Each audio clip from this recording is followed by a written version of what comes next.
Hey, tonight we're diving into the challenging world of Victorian farming in England during the 1800s. It's a journey that might just make you grateful for your modern comforts. But before you get comfortable, take a moment to like the video and subscribe, but only if you genuinely enjoy what I do here. And let me know in the comments where you're tuning in from and what time it is for you. It's always fascinating to see who's joining us from around the world. Now, dim the lights, maybe turn on a fan for that soft background hum, and let's ease into tonight's journey together. Congratulations, you've just woken up in rural England, 1867. The air is crisp and darkness still clings to the land as you blink awake on a lumpy straw mattress. It's 4:30 in the morning and your day as a Victorian farmer has already begun. Good news, you've got one of the most important jobs in the British Empire, feeding a rapidly growing nation. Bad news, almost everything about your new life is going to test your limits in ways your modern body and mind aren't prepared for. Your cottage stands as a humble testament to Victorian rural life, a small 2-up, 2-down dwelling with 2 cramped rooms downstairs and 2 even smaller bedrooms upstairs. The windows rattle with the morning breeze and several panes have been patched with paper where the glass has cracked. The roof above leaks when it rains, which in England, is quite often. The floor beneath your feet isn't the polished hardwood or carpet you're used to. It's packed dirt, cold, and sometimes damp. Outside, frost glitters on the fields in the first hint of dawn light. You pull on rough woolen clothing that immediately begins to scratch against your skin. These aren't the soft, treated fabrics of your time. This wool is coarse, minimally processed, and designed for function rather than comfort. The shirt and trousers have been mended multiple times, patches upon patches, because clothing is expensive and not easily replaced. A small coal fire smoulders in the grate, providing barely enough warmth to take the edge off the morning chill. Your breath forms clouds in the air as you move about the cottage. The fire needs tending before anything else happens. Without it, there will be no breakfast, no hot water for washing, and no warmth to return to later. At least I can make a quick cup of coffee, you think to yourself. But wait. That's not an option. While the wealthy might enjoy coffee or tea with breakfast, you as a farm labourer likely make do with a thin porridge made from flour, a bit of butter and water. The porridge sits heavy in your stomach, offering calories but little flavour or comfort. You might add a small cup of ale, yes, even at breakfast, because the water isn't always safe to drink, and the small beer provides both hydration and a few extra calories for the work ahead. After choking down your breakfast, you step outside into the pre-dawn chill. There's no time to linger, the animals need tending, and the day's labour won't wait for you to adjust to this new reality. Your boots, stiff leather things with thin soles, offer minimal protection against the cold and damp as you trudge across the yard to the small barn. The animals greet you with impatient sounds. The cow needs milking, the chickens need feeding, and the pig in its sty grunts for its morning meal. These aren't just farm animals, they're your lifeline. The cow's milk, the chicken's eggs, and eventually the meat from your pig will supplement the meagre wages you earn. Without these creatures, your family would likely go hungry during the lean months. The cow regards you with suspicious eyes as you approach with a 3-legged wooden stool and a metal pail. You've never milked a cow before, have you? It's not as simple as it looks. Your fingers, still stiff with cold, struggle to find the rhythm needed to coax the milk from the udder. The cow shifts impatiently, a hoof dangerously close to your vulnerable toes. After several frustrating minutes, you manage to extract enough milk to half fill the pail, a poor showing by Victorian standards, but a start. By now, the first true light of dawn has broken over the horizon, painting the landscape in shades of pink and gold. It would be beautiful if you had time to appreciate it, but the farm's work schedule waits for no one, and you're already behind. The farmer who employs you, for most labourers didn't own their own farms, expects you at the fields by 6:30 a.m. There, you'll join other workers for a long day of whatever seasonal task needs doing. In winter, that might mean threshing grain by hand in the barn, a repetitive and dusty job that will leave your arms aching and your lungs irritated. In spring, it's ploughing and sowing, pushing a heavy iron plough through soil that seems determined to resist your efforts. Summer brings the endless weeding and tending of crops, while autumn heralds the most intense work of all, the harvest, where every able body works from dawn until well after dusk to bring in the crops before rain can ruin them. Today, it's early spring, and that means preparing the soil for planting. The farmer meets you at the edge of the field, his gaze critical as he notes your late arrival. He's a tenant farmer, renting the land from a wealthy landowner, and the pressure to produce a good yield filters down to you in the form of long hours and demanding work. "We're turning the south field today," he tells you, gesturing to a stretch of land that seems to extend to the horizon. "Take a spade and get started on the far end." You look at the tool he's handed you, a heavy iron spade with a wooden handle worn smooth by years of use. This isn't the lightweight garden tool you might be familiar with. This is a serious implement designed for turning large areas of soil, and it weighs enough that your arms begin to protest the moment you lift it. The good news is that by the 1860s, horse-drawn ploughs were common on many farms, alleviating some of the most back-breaking labour. The bad news? Not all tasks can be done with a plough, and many farms still relied heavily on manual labour for a variety of jobs. Today, you're part of that manual labour force. You make your way to the far end of the field, each step a reminder of how unprepared your body is for this work. Modern life, with its cushioned shoes, ergonomic chairs, and general lack of physical demands, has not prepared you for the strain you're about to endure. The first plunge of the spade into the soil requires more force than you anticipated. The ground, still partly frozen from the winter chill, resists your efforts. You put your weight behind it, and finally the blade sinks in. One down, thousands more to go. Within an hour, blisters have formed on your hands. Despite the calluses the original owner of this body might have built up over years of similar work. By midday, those blisters have burst, leaving your palms raw and stinging. The sun climbs higher, but the spring air remains cool, a small mercy as sweat begins to soak your rough cotton shirt. There are no breaks, save for a brief pause at midday to consume a simple meal of bread and perhaps a bit of cheese or cold bacon if you're fortunate. Water comes from a shared jug passed among the workers, another shock to your modern sensibilities accustomed to individual water bottles and concerns about germs. As the day wears on, muscles you didn't know you had begin to scream in protest. Your lower back throbs, your shoulders burn, and your legs tremble with fatigue. But stopping isn't an option. Farm work in Victorian England wasn't measured by hours, but by daylight. You work until the job is done or until it's too dark to continue. Around you, the other labourers continue their work with the steady rhythm of those accustomed to such demands. Many have been doing this kind of labour since childhood, their bodies shaped by years of physical toil. Children as young as 6 or 7 would be expected to help on the farm, scaring birds away from newly planted fields, gathering stones, or helping with the harvest. By age 12, most would be working almost full adult days. You notice one of these children now, a boy of perhaps 10, carrying water to the workers. His clothes are patched and too small, his face smudged with dirt, but there's a resilience in his movements that speaks to his adaptation to this hard life. This isn't just the way of farming, it's the reality of Victorian childhood for many. The afternoon stretches endlessly before you. Your modern concept of time, governed by clocks and convenient divisions, dissolves into a continuous flow of labour marked only by the sun's position and the increasing protests of your body. There are no smartphones to check, no music to distract you, no podcasts to make the time pass more quickly. Just the repetitive motion of the spade, the resistance of the soil, and the growing certainty that you weren't built for this life.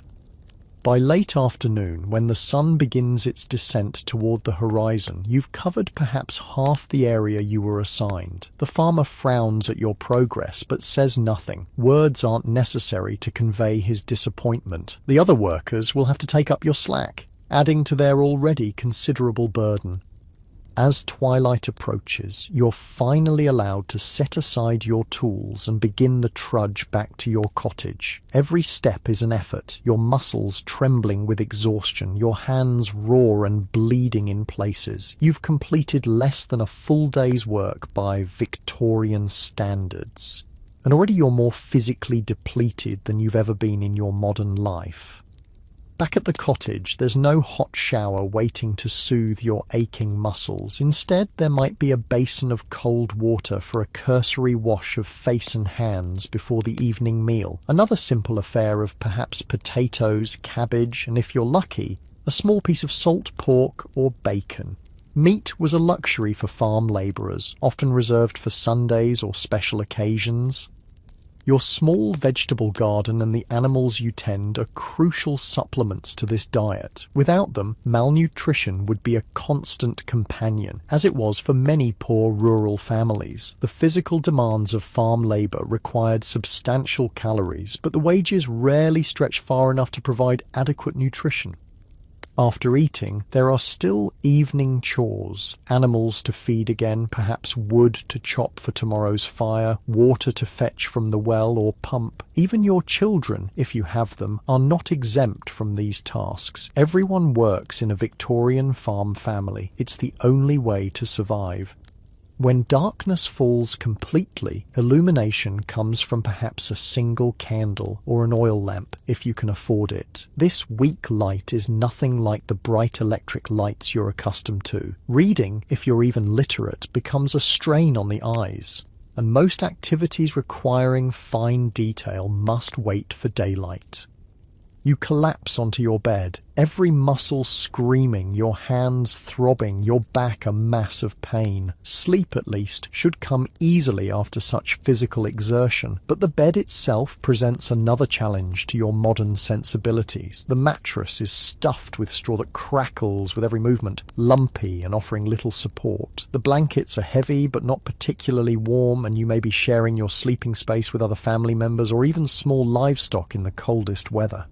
As you lie there in the darkness, the magnitude of the gap between your modern life and this Victorian reality settles over you. It's not just the physical hardship, though, that's considerable. It's the relentlessness of it all, the knowledge that tomorrow will bring the same demands, and the day after, and every day. There are no weekends off, no paid vacations, no sick days. If you don't work, you don't eat, regardless of how your body feels about the arrangement. Farm labourers typically worked 6 full days a week, with only Sunday as a day of rest, and even then, animals still needed tending. Holidays were few and centred around religious observances or harvest celebrations. The rhythm of life followed the seasons and the sun, not the artificial constructs of the modern work week. And what about when illness strikes, as it inevitably will in a time before antibiotics, modern sanitation, or effective medical treatments? A simple infection from those blisters on your hands could lead to serious complications. A winter cold could develop into pneumonia. A broken bone from a fall might mean permanent disability. The robust health safety net of the modern world doesn't exist here. There's no health insurance, no emergency rooms, no physical therapy to help you recover. The cottage grows colder as the night deepens. Perhaps you share it with mice, or worse, the bedbugs that were common unwelcome inhabitants of Victorian beds. Sleep comes in fits and starts, your body too exhausted to stay awake, but too pained to rest comfortably. Before you know it, the first hint of dawn appears, and the cycle begins again.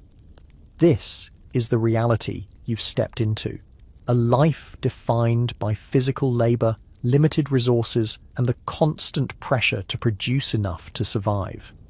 And we haven't even touched on the uncertainties that Victorian farmers faced. A late frost could kill newly planted crops, too much rain could rot them in the fields, too little and they might wither before harvest. Animal diseases could wipe out precious livestock.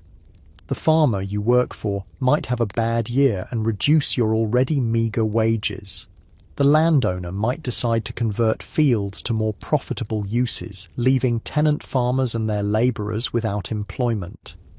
By the late Victorian period, agriculture was already in decline. Cheap imported grain from America and elsewhere undercut British farmers, driving many into bankruptcy. The enclosure of common lands had already pushed many rural people off land they had traditionally used for grazing animals or gathering food and fuel. Mechanisation was beginning to reduce the need for manual labour on larger farms. The exodus from rural areas to cities, where factory work offered at least the possibility of the better wages, was well underway. Despite these challenges, farming remained the backbone of English society throughout the Victorian era. Without the labour of farmers and farm workers, the rapidly growing urban population would have starved, and the Industrial Revolution that transformed Britain might have faltered for lack of food to sustain its workforce. As you drift back to sleep for those few precious hours before dawn, consider this: the life you've just experienced was the reality for millions of people during the Victorian era. Their strength, resilience, and adaptability made possible the world we live in today. The comforts we take for granted, from abundant food to labour-saving devices to medical care, exist because generations before us endured hardships we can scarcely imagine. So why wouldn't you last a day as a Victorian farmer? It's not just about the physical demands, though those are formidable. It's about a fundamentally different relationship with work, time, comfort, and survival itself. Modern life has insulated us from many of the harsh realities our ancestors faced daily. We've lost the calluses, both literal and figurative, that made such a life endurable. And yet there's something to be said for the connection to the land, the seasons, and the direct results of one's labour that Victorian farming provided. In our modern world of abstraction and disconnection, where few of us produce anything tangible and many are separated from the natural world by layers of technology and urbanisation, perhaps there's something to be learned from this demanding but straightforward existence. Tomorrow, we'll explore more aspects of Victorian farm life, the changing seasons, the evolution of farming tools, and the social structures that defined rural communities. But for now, as your muscles ache in sympathy with your imagined Victorian self, remember that the hardships of the past have shaped the possibilities of the present. The cottage is quiet now, the fire reduced to glowing embers. Outside, the stars wheel overhead, the same stars that guided farmers for generations before electric lights dimmed their brilliance. In this moment, between wakefulness and dreams, the distance between then and now seems both vast and surprisingly small. A reminder that while the conditions of human life change dramatically across time, the core experiences of work, rest, struggle, and satisfaction remain deeply familiar. Sleep well, knowing that tomorrow, unlike your Victorian counterpart, you can wake to a world of choices and comforts unimaginable in the 1800s. The greatest luxury of all, the faint glow of morning sun filters through the small window of your cottage, marking the start of a new day in your Victorian farming life. As you stretch your aching limbs and feel the protest of muscles unaccustomed to yesterday's labour, the changing seasons of farm life stretch before you like an unending cycle of challenges and small victories.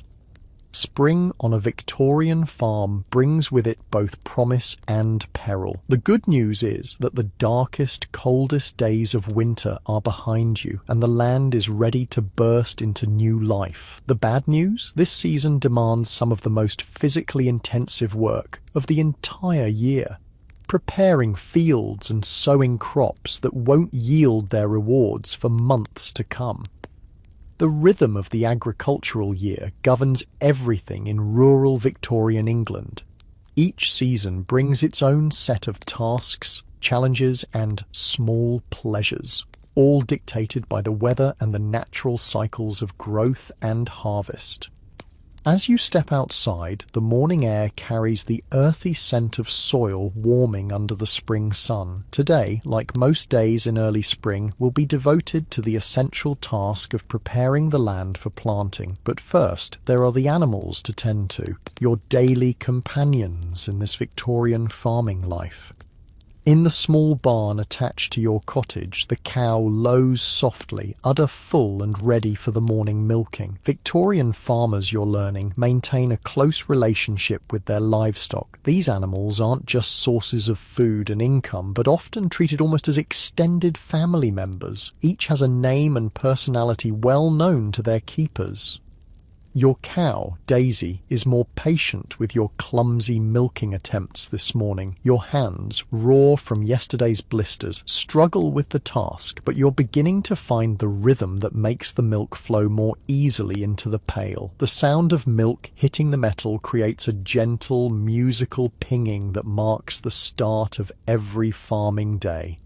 Once the milking is complete, you strain the liquid through a clean cloth to remove any debris. Cleanliness is taken seriously even in this age before germ theory is widely understood. Some of the milk will be set aside to allow the cream to rise for butter making, a task typically done by women and older children in the household. The rest might go to nearby houses if you have enough to spare, providing a small but crucial addition to your income. With the morning chores complete, you join the other farm workers heading to the fields. The tenant farmer who employs you approaches with a different task for today. "We're sowing the spring wheat today," he explains, gesturing to several large sacks. "The ground's ready in the north field." Spring sowing is a critical task that will determine the success or failure of the coming harvest. In the Victorian era, farming still relies on a deep understanding of soil, weather patterns, and timing that has been passed down through generations. You're handed a canvas bag that hangs from a strap across your body. Into this, you scoop grain from the sacks, precious seeds that represent the farmer's investment in the future. Before mechanical seed drills became common, many farmers still broadcast seeds by hand, a practice requiring skill and an even measured walking pace. "Watch Thomas," the farmer suggests, pointing to an older worker who is already moving across the field with practiced steps. Thomas reaches into his bag, grasps a handful of seeds, and with a sweeping motion of his arm, casts them in a perfect arc across the soil. His movements are rhythmic, almost graceful. Step, reach, throw, step, reach, throw, covering ground with remarkable consistency. Your first attempts are less successful. Seeds clump in some spots and leave bare patches in others. Thomas pauses his work to give advice. "Keep your pace steady," he suggests, "and let your arm follow the same path each time. It takes practice, but your body will learn the memory of it." By midday, your arm aches from the repetitive motion, but you've begun to find the rhythm Thomas described. There's something meditative about the process once you settle into it. The weight of the seeds in your hand, the arc of your throw, the soft patter as they fall to the prepared earth. Behind the seed broadcasters come workers with harrows, large rake-like implements pulled by horses that cover the seeds with soil. This partnership between man and beast is essential to Victorian farming. The horses are powerful draft animals, bred for their strength and endurance. Usually Shire horses or Clydesdales with broad chests and thick feathered legs that seem like moving pillars as they pull equipment across the fields. Working alongside these animals requires a relationship of trust and clear communication. The ploughmen and drivers talk to their horses constantly, using special words and clicks to direct their movements. G to turn right, haw to turn left, a specialized language developed over centuries of partnership. The horse's breath creates clouds in the cool spring air as they strain against their harnesses, their massive muscles rippling with effort. The metal harrow bounces and scrapes across the freshly seeded ground, covering the precious grain and protecting it from hungry birds that circle hopefully overhead. While the men work the fields, women's labour is equally vital to the farm's success, though often less visible in historical accounts. Inside the farmhouse and cottage, the farmer's wife and daughters, along with female workers, manage a continuous cycle of essential tasks. In the dairy, women churn butter and make cheese, activities requiring strength, skill, and careful timing. The butter churn, a tall wooden barrel with a staff inside, demands constant, vigorous pumping to transform cream into butter. It's an exhausting process that might take hours of repetitive motion before the cream suddenly breaks and forms butter globules. Cheese making is even more complex, involving careful temperature control, the addition of rennet, an enzyme from calves' stomachs that causes milk to separate into curds and whey, and the pressing and aging of the final product. A good cheesemaker is highly valued, their skills often passed down through generations. Other women tend gardens that provide essential vegetables for the family table, preserve foods for the winter months, manage poultry, and handle the endless cycle of household tasks: cooking, cleaning, washing, mending, and childcare. This domestic labour is the foundation that allows fieldwork to continue uninterrupted. As noon approaches, the work in the field pauses briefly for a simple midday meal. The farmer's wife and daughters appear with baskets containing bread, cheese, perhaps some cold bacon, and jugs of small beer or cider. The workers gather in the shade of a large oak at the field's edge, grateful for the brief respite. The conversation turns to the weather, as it often does among farmers whose livelihoods depend so directly on nature's whims. "Skies building up in the west," observes Thomas, chewing thoughtfully on a piece of bread. "Might have rain by evening."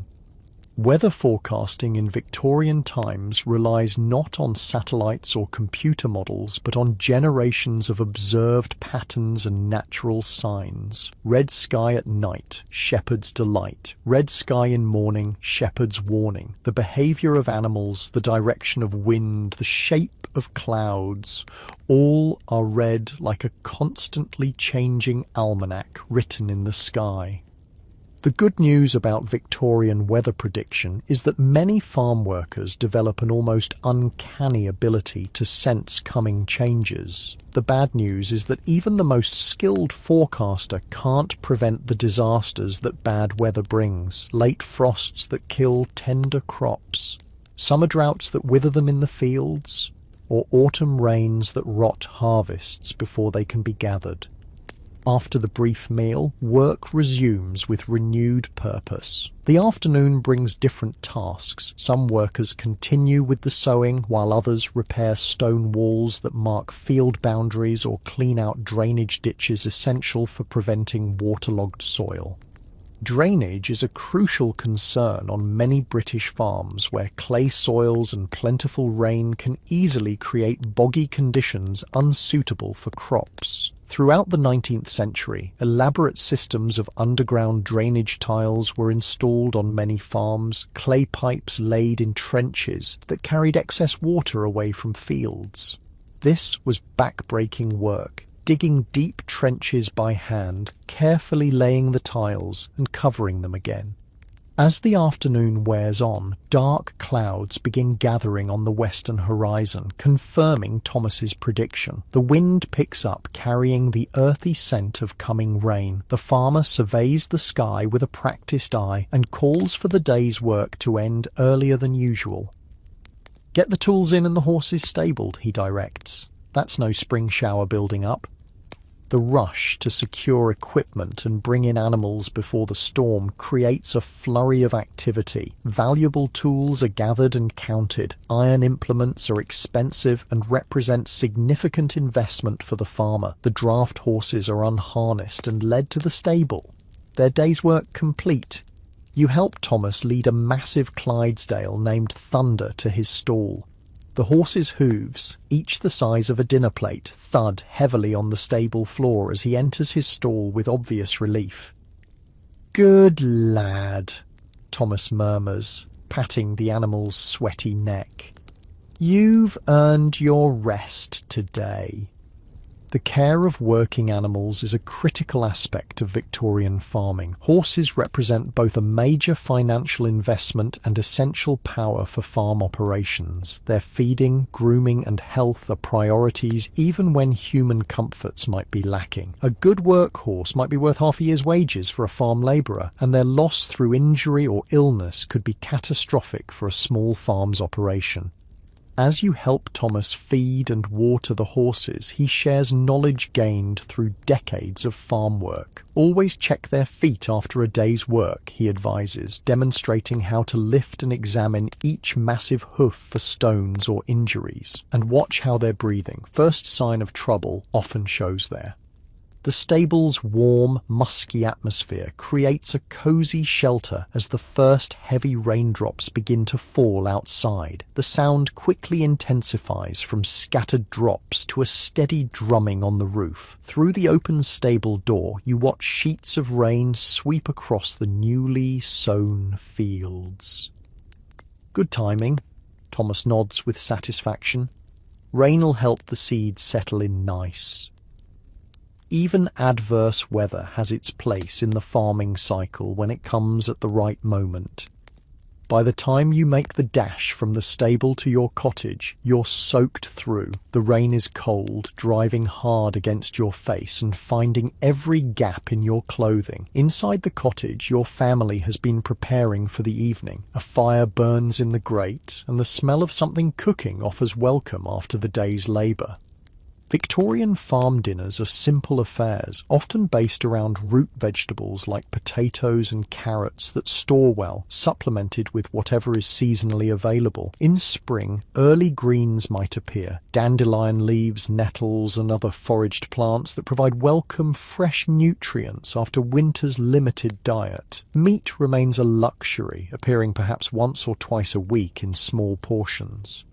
As you eat, you consider how farming changes from season to season. Spring's work is all about preparation and planting, with rewards that won't be realised for months. Summer brings its own challenges, the constant battle against weeds that threaten to choke crops. The care of growing animals, and the critical hay harvest that will provide winter feed for livestock. Haymaking is one of the most weather-dependent tasks in the farming year. The grass must be cut when mature, but before it loses its nutritional value, then dried thoroughly before being stored. Too much rain during this process can ruin the crop, causing it to rot rather than dry.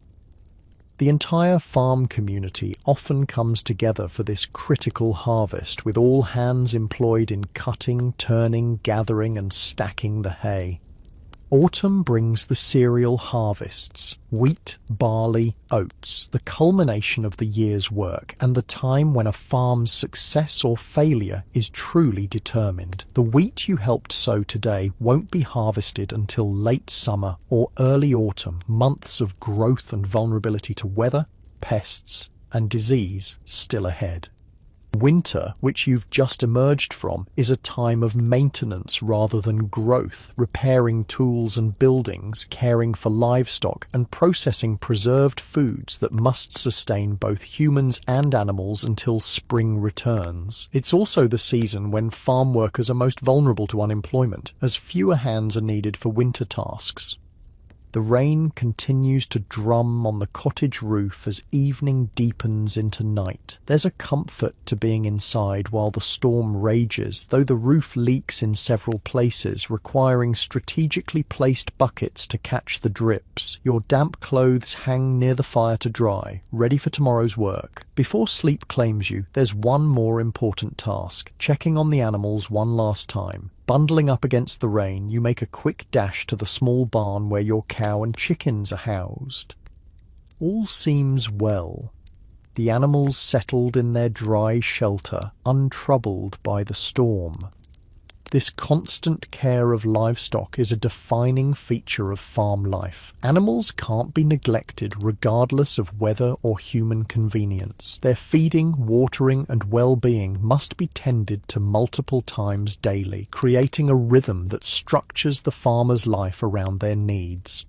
The next morning dawns clear and fresh, the world washed clean by the night's rain. The air carries the scent of damp earth and growing things, spring asserting itself more confidently after the shower. In the fields, puddles reflect the blue sky, but the ground has absorbed most of the rainfall, a good sign for the newly planted seeds. Today's task is different. The farmer directs you to help with the potato planting, another crucial spring activity. Potatoes became increasingly important in Victorian agriculture, providing a nutritious and filling crop that yielded more food per acre than grain. For farm labourers and their families, potatoes often formed the bulk of the diet, their versatility and storing ability making them invaluable. The planting process involves teamwork. One person digs trenches with a special plough, while others follow behind, dropping seed potatoes at regular intervals. A third group then covers the potatoes with soil, creating the raised ridges characteristic of potato fields. It's precise work, requiring attention to spacing and depth. Plant the potatoes too close and they'll compete for nutrients and space. Too far apart wastes valuable land. Too shallow and they might be damaged by light or frost. Too deep and they struggle to emerge. As you work, Thomas shares more of his farming wisdom. Mind you don't plant before Good Friday, he advises seriously. Brings bad luck to the crop. This mixture of practical knowledge and superstition is common in Victorian farming communities where Christian traditions, ancient folk beliefs, and generations of observed patterns blend into a complex guide for agricultural practice. Some beliefs have practical origins. Planting after Good Friday does indeed usually avoid the worst spring frost, while others are purely superstitious but followed just as faithfully. The work continues until midday, your back aching from the constant bending. Victorian farming tools, while improving throughout the 19th century, still required significant physical effort from their users. The Industrial Revolution that transformed manufacturing was slower to reach agriculture, particularly on smaller farms where expensive machinery wasn't economically viable. After the midday meal, you're introduced to a relative novelty, a mechanical seed drill that has recently been purchased by the farmer. This device, drawn by horses, creates furrows, drops seeds at regular intervals, and covers them all in one operation. What would take several workers all day to accomplish by hand can be done in hours with this machine. Future of farming, that is, Thomas comments, though his tone suggests mixed feelings about the innovation. For farm workers, such machinery brings efficiency, but also the threat of reduced employment. A single machine operated by one man might replace several labourers, a concern in communities where alternative employment is scarce. By the 1860s, various machines were transforming aspects of farming. Mechanical reapers for harvesting grain, threshing machines that separated grain from stalks far faster than hand flailing, and steam-powered equipment that began to replace horsepower on larger farms. Yet, adoption was uneven, with many smaller farms continuing to use traditional methods well into the late 19th century. As afternoon turns toward evening, the physical toll of consecutive days of farm labour becomes increasingly apparent. Your modern body, unused to such sustained exertion, protests with every movement. Muscles you didn't know existed ache deeply, and your hands, despite developing calluses, remain tender and sore. Victorian farm workers developed physical conditioning that modern people can scarcely imagine. Years of manual labour from childhood created bodies adapted to specific tasks. Broad shoulders and strong backs for ploughing, nimble fingers for detailed tasks like shearing or milking, endurance that allowed for 12-hour work days throughout the growing season. The good news is that your body would eventually adapt to these demands if you remained in this time. The bad news is that such adaptation often came at a cost. Joint problems, early arthritis, and other physical ailments that frequently plagued agricultural workers as they aged. The medical realities of Victorian rural life present another stark contrast to modern expectations. Minor injuries that today would warrant little concern, cuts, sprains, or broken bones, could be debilitating or even life-threatening in a time before antibiotics and modern medical procedures. Farm accidents were common and often serious. Horses could kick or trample, machinery could catch clothing or limbs, tools could slip with devastating consequences. Even without accidents, the cumulative damage of hard physical labor took its toll over time, aging workers prematurely. When illness struck, treatment options were limited. Country doctors, if available at all, had few effective medicines and limited diagnostic tools. Many rural families relied primarily on traditional remedies, herbal preparations, poultices, and treatments passed down through generations, some effective, others merely traditional with little medical value. The evening brings another aspect of Victorian farm life, the social connections that bound rural communities together. As you finish the day's work, one of the other labourers mentions that the blacksmith's forge will be open late tonight, with several farmers gathering there. The village blacksmith represents a crucial support for agricultural communities. Not only does he create and repair essential metal tools and implements, but his forge often serves as an informal gathering place where news is exchanged, deals are made, and community bonds are strengthened. The blacksmith's shop glows with orange light as you approach, the rhythmic clanging of hammer on anvil audible from a distance. Inside, the heat from the forge creates a welcome warmth against the cool spring evening. Several local farmers and workers have already gathered, perched on makeshift seats or leaning against walls as they talk. These informal gatherings serve multiple purposes in rural Victorian society. They allow for the exchange of practical information, weather observations, reports of crop conditions, news of livestock diseases to watch for. They provide opportunities for workers to hear about employment possibilities or for farmers to arrange labour for upcoming busy periods. And perhaps most importantly, they offer connection and community in a time before electronic communications and mass media. The conversations you overhear touch on local concerns, a neighbouring farmer's difficulties after a poor harvest the previous year, speculation about market prices for the coming season, discussion of new farming techniques being tried on a large estate several miles away. Politics enters the conversation occasionally, particularly concerns about cheap grain imports from America that are increasingly threatening British farmers' livelihoods. This economic pressure is beginning to transform British agriculture during the Victorian period. The repeal of the Corn Laws in 1846 removed tariff protections for British grain, opening markets to foreign competition. As transportation improved, particularly with steamships crossing the Atlantic, American grain produced on vast mechanized farms began flooding British markets at prices local farmers couldn't match.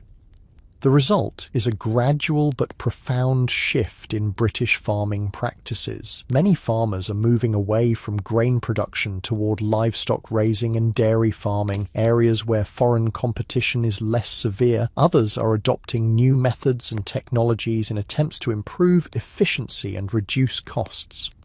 As the evening progresses, the blacksmith finishes repairing a broken ploughshare, the metal hissing as he plunges it into water to cool. The conversation shifts to lighter topics, a recounting of the local cricket team's recent match, cricket being increasingly popular even in rural areas, plans for the upcoming May Day celebrations, gentle teasing between long-time friends.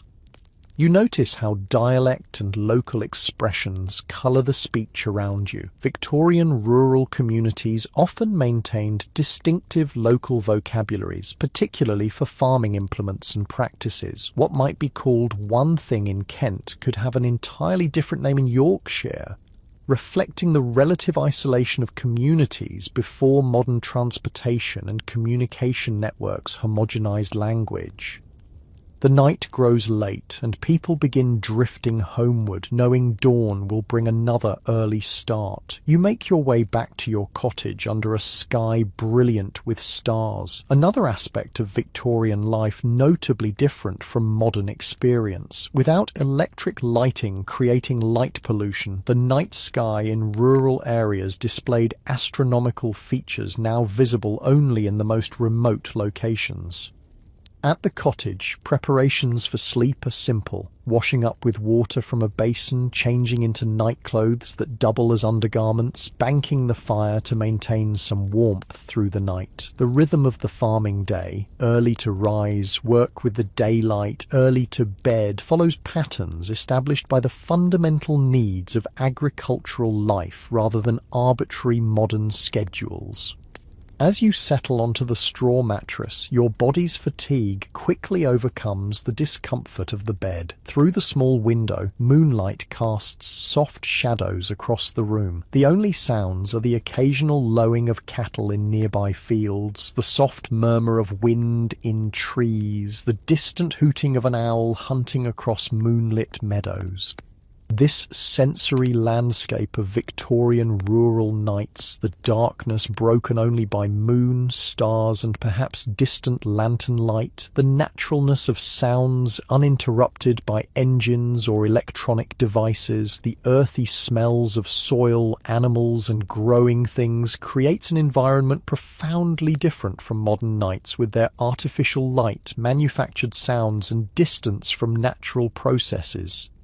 Sleep comes quickly, your dreams filled with the images and sensations of this new reality, the weight of iron tools in your hands, the smell of freshly turned earth, the rhythmic movement of horses across fields, the texture of seeds flowing through your fingers as you cast them into furrows that will, with time and favourable weather, yield the sustenance upon which this society depends. Morning arrives with the first light of dawn and the crowing of roosters. Another day of Victorian farm life begins, a day that might bring potato planting or fence mending, animal tending or building repair, all part of the endless cycle of tasks required to maintain the farm's productivity. As spring advances into early summer, you witness the results of earlier labours beginning to show, tender green shoots emerging in the wheat fields, potato plants pushing through the soil in neat rows, fruit trees in the small orchard behind the farmhouse covered in blossoms that promise autumn bounty.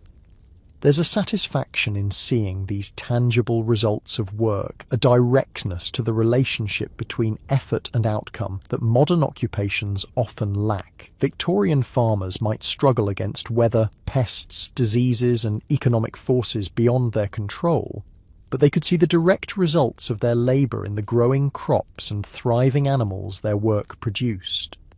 This connection to natural cycles and visible outcomes created meaning in work that, despite its physical demands and limited material rewards, offered something increasingly lost in the industrial jobs that were drawing many rural workers to cities during this period, a sense of purpose and connection to both land and community that transcended mere economic transaction. As you move through the tasks of this new day, your body still aching but perhaps beginning to adapt to its new demands, you reflect on these deeper aspects of Victorian farm life, the challenges certainly, but also the rhythms, connections and satisfactions that defined an agricultural existence, increasingly giving way to the industrial future that would transform British society in ways both promising and problematic for those whose lives were bound to the land and its seasons. The warm sun of early summer bathes the farmland in golden light as you step outside your cottage. Several weeks have passed since your arrival in Victorian farming life, and the landscape has transformed with the advancing season. The wheat fields that were bare soil when you helped with the sowing now wave with knee-high green stalks. The vegetable garden beside your cottage flourishes with rows of peas climbing their supports, potato plants spreading their leaves, and cabbages forming tight heads amid the rich soil. Your body, too, has begun a transformation of sorts. The blisters on your hands have hardened into calluses, providing some protection against the constant friction of tools and ropes. Muscles that initially screamed in protest at each day's labour now accept their fate more quietly. Though the work remains demanding beyond anything in your modern experience, you've developed what Victorian farmers call condition. The lean, sinewy strength built through consistent physical labour rather than deliberate exercise. Today brings a new and essential summer task: haymaking. The sweet smell of mown grass drifts across the farm as you approach the meadow where work is already underway. Haymaking is critical to Victorian farming success, as the dried grass will feed livestock through the winter months, when fresh grazing is unavailable. It's also one of the most weather-dependent and communal activities of the farming year. "We've got 3 good days of sunshine ahead," the farmer announces with evident satisfaction. "Perfect timing for the hay harvest." This fortune with the weather is crucial, as the cut grass must dry thoroughly before being stored. Hay gathered while still damp can heat up in storage, sometimes enough to cause spontaneous combustion that could destroy barns and even claim lives. Many a Victorian farmer lost everything to such fires, turning the year's good fortune to disaster in a single night. The haymaking process begins with cutting the grass, a task traditionally done with scythes. Despite the growing availability of mechanical mowers by the mid-Victorian period, many smaller farms still relied on these ancient hand tools. You watch as Thomas and other experienced workers swing their scythes in long, smooth arcs, the curved blades slicing through the grass with hypnotic rhythm. Scything is an art that takes years to master. The mower must maintain the proper angle of the blade, the right arc of the swing, and a steady forward pace, all while keeping the blade sharp enough to cut cleanly rather than tear the grass. A good mower moves with an almost dance-like quality, using the whole body rather than just arm strength to power the blade. "Would you like to try?" Thomas asks, noticing your observation. He offers his scythe, showing you how to grip the wooden handles, the nibs or snaths, positioned along the curved wooden shaft. Your first attempts are clumsy, the blade catching in the ground or skimming over the top of the grass without cutting it. "Keep your body turning smoothly," Thomas advises, demonstrating the gentle twisting motion that provides power to the swing, "and let the blade do the work. Don't force it." After several frustrating attempts, you begin to find the rhythm, experiencing brief moments when everything aligns and the blade slices cleanly through a swath of grass. It's satisfying in a profound way, this direct connection between your body's movement and the transformation of the landscape, unmediated by engines or electronics. While the men cut the grass, women and children spread it out with wooden rakes and pitchforks to dry evenly in the sun. This turning of the hay happens several times a day, exposing wet undersides to the sun's warmth. The entire process requires good weather for at least 2 or 3 consecutive days, a blessing not always granted in England's changeable climate.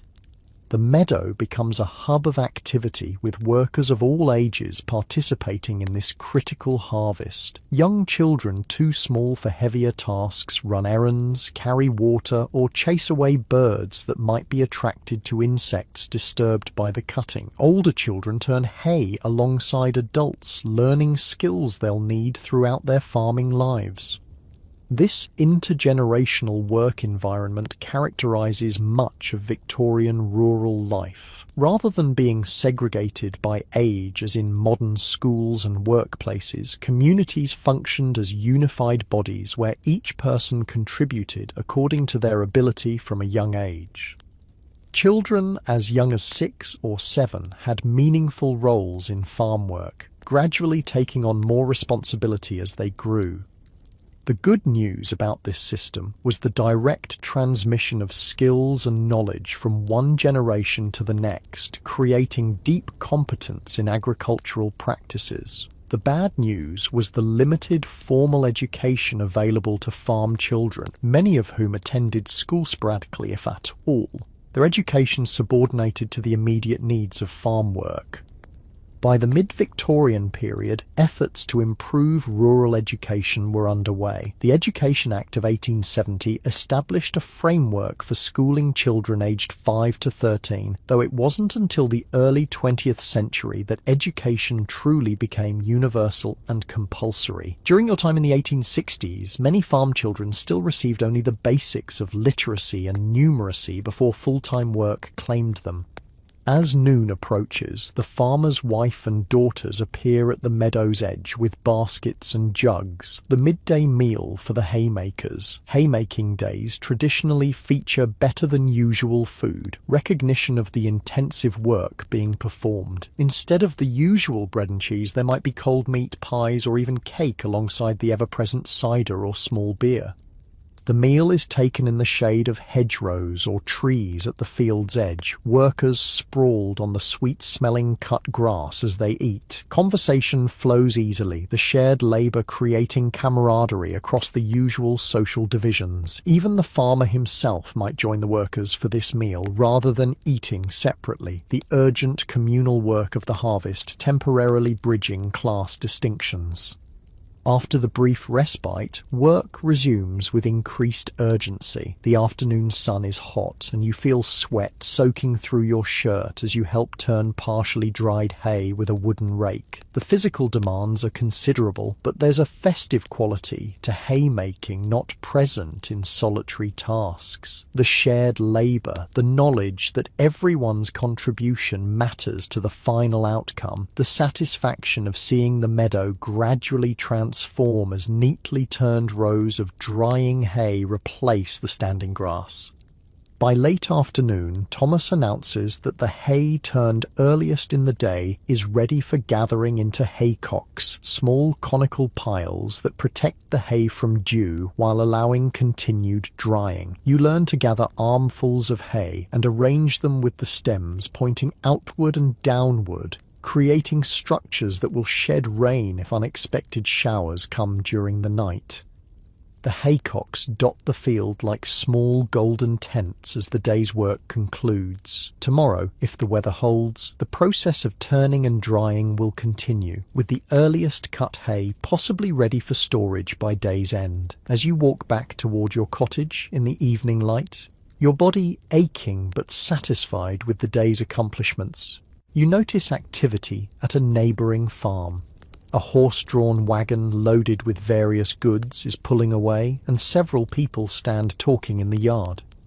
That's the travelling peddler, Thomas explains, following your gaze. Comes through every few weeks with goods from town, brings news too, and sometimes letters for those who have family away. In the days before rural mail delivery, village shops, and easy transportation to towns, these travelling salesmen provided vital connections between isolated farms and the wider world. They carried everything from needles and thread to cloth, simple medicines, small tools, and luxury items like sugar or spices that weren't produced locally.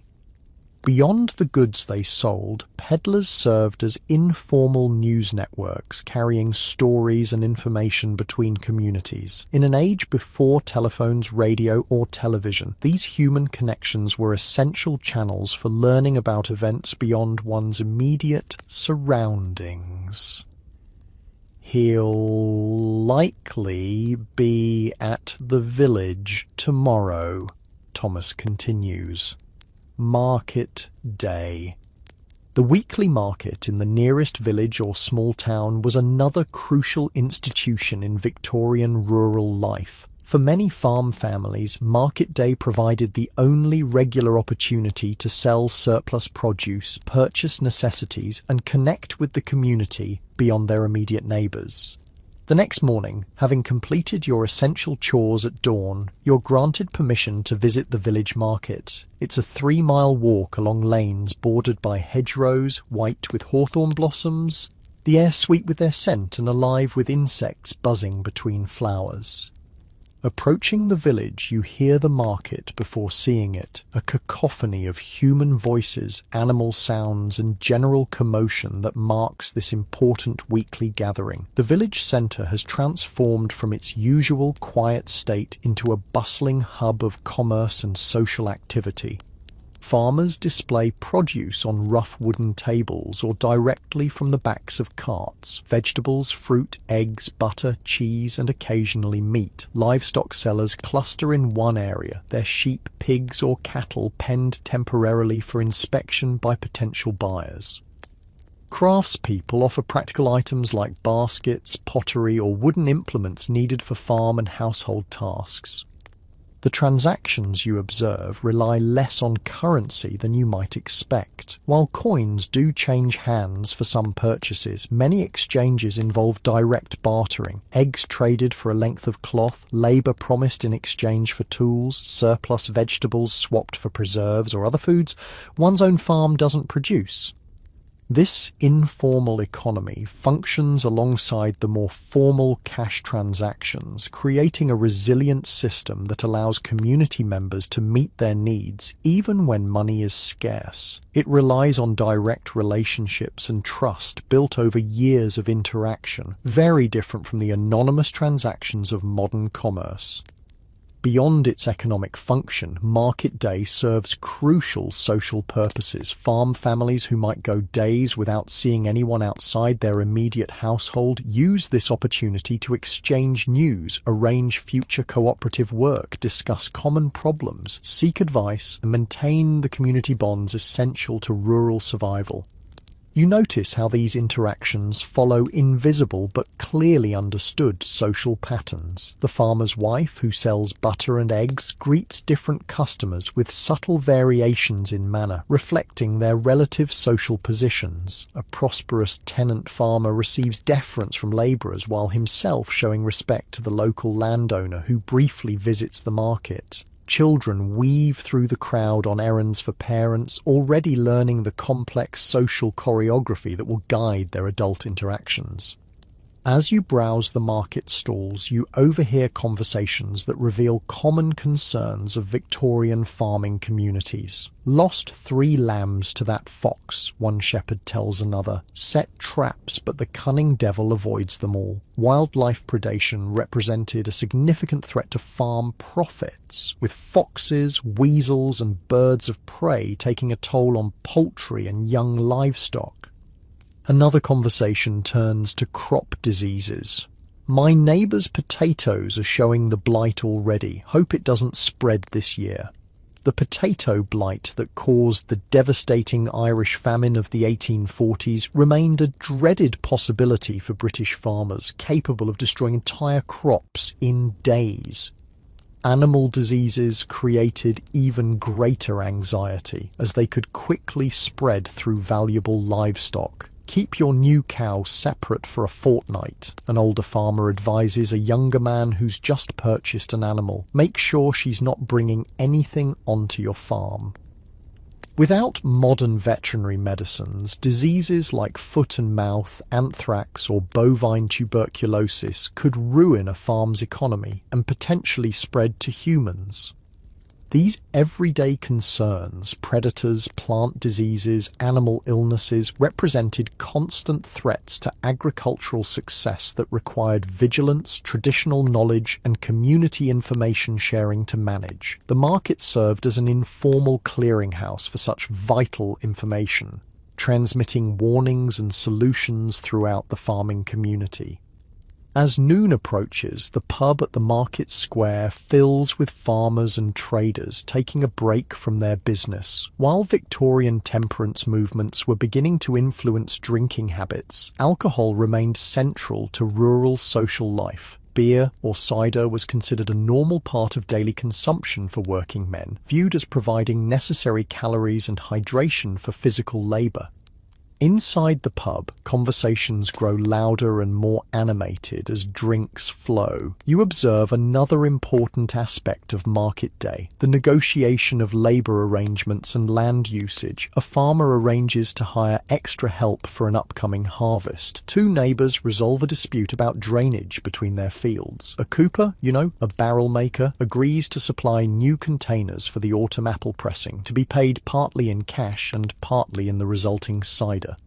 These informal arrangements, often sealed with nothing more than a handshake, formed the working infrastructure of rural communities. Without lawyers or written contracts, such verbal agreements carried the full weight of community enforcement. Breaking one's word could result in damaged reputation and future difficulty finding work or trading partners.